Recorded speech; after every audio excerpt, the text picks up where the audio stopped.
discussion is stoichiometry, which for many seems to be quite difficult to solve, which otherwise is very interesting as it allows us to make prediction about the outcome of chemical reaction.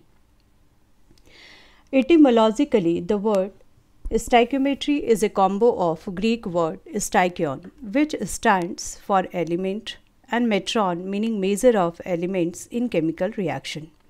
In simple word, we can say that it is the calculation of reactants and products in chemical reaction. It is based on the law of conservation of mass, where the total mass of reactants equals the total mass of the product. There are few steps for calculation of stoichiometry. Balance the equation, followed by converting the units of given substance to moles. Using the mole ratio, calculate the moles of substance yielded by the reaction. Then convert moles of wanted substance to desired unit. When we talk about stoichiometry, actually we are discussing how to convert between units and compounds in chemical reaction. You can use a series of conversion factor to get from the units of given substance to the units of desired substance. Let us consider the following equation. The coefficient in a balanced equation are called stoichiometry coefficient. The above equation reaction tells us that 1 mole of methane reacts with 2 moles of oxygen to give 2 moles of water and 1 moles of carbon dioxide. Similarly, 1 molecule of methane reacts with 2 molecules of oxygen to form 1 molecule of carbon dioxide and 2 molecules of water.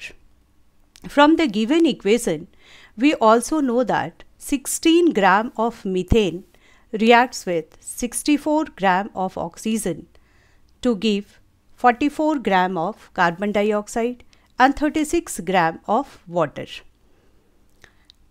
Now, if the reactant and products are in gaseous form, then the molar volume is taken into consideration.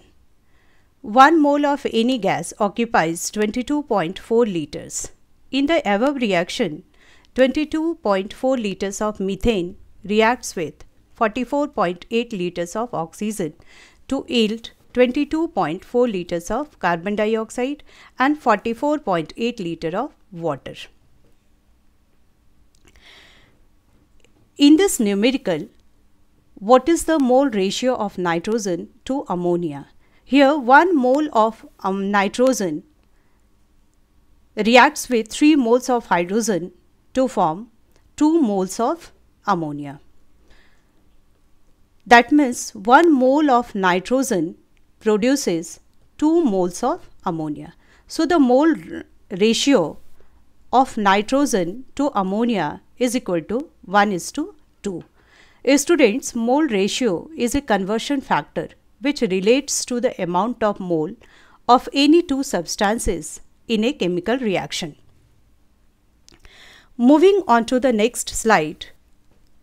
In a chemical reaction, the substance that is totally consumed when the chemical reaction is completed. Limiting reagent prevents further reaction, and it also determines how much of the products are formed. This can be understood by this interesting example. Limiting reagent is like a part in a car manufacturing unit.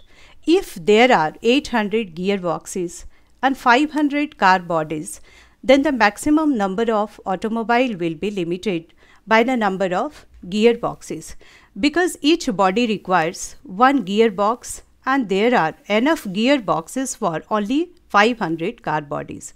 So the gearboxes play the role of limiting reagent.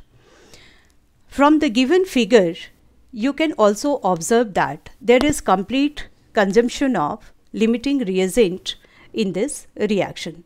In the left side of the diagram, hydrogen is completely consumed. Hence, it is the limiting reagent in this case. And since oxygen is in abundance, some of it is left over at the end of the reaction. There are two ways to determine the limiting reagent. One method is to find and compare the mole ratio of the reactants used in the reaction. Another way is to calculate the grams of products produced from the given quantities of reactant. The reactant that produces the smallest amount of reactant is the limiting reagent. Here, 28 gram of nitrogen is mixed with 12 gram of hydrogen to form ammonia as per the reaction. Which is the limiting reagent in this reaction?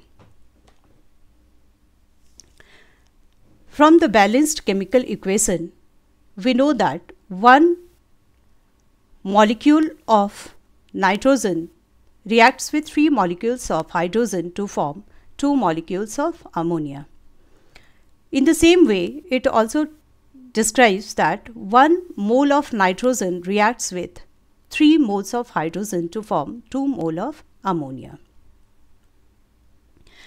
And we know that the molecular mass of nitrogen is equal to 28.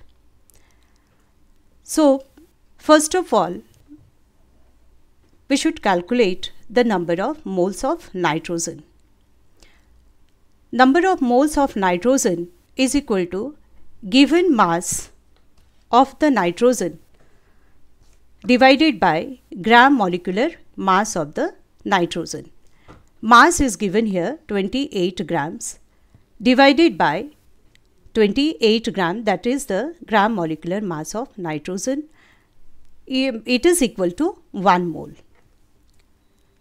That means mole of nitrogen is equal to 1. Similarly, the number of moles of hydrogen is equal to 6 mole. So, therefore, the limiting reagent in this reaction is nitrogen. Now, from the stoichiometry of the reaction, we can see that for 1 mole of nitrogen, we require 3 moles of hydrogen to produce 2 moles of ammonia. Here, for 1 mole of nitrogen, we have 6 moles of excess hydrogen, which will be unused. Thus, for the given case, nitrogen will be the limiting reagent. So, to conclude, I would suggest you to solve as many numericals as possible. That can help you to understand the chapter stoichiometry better.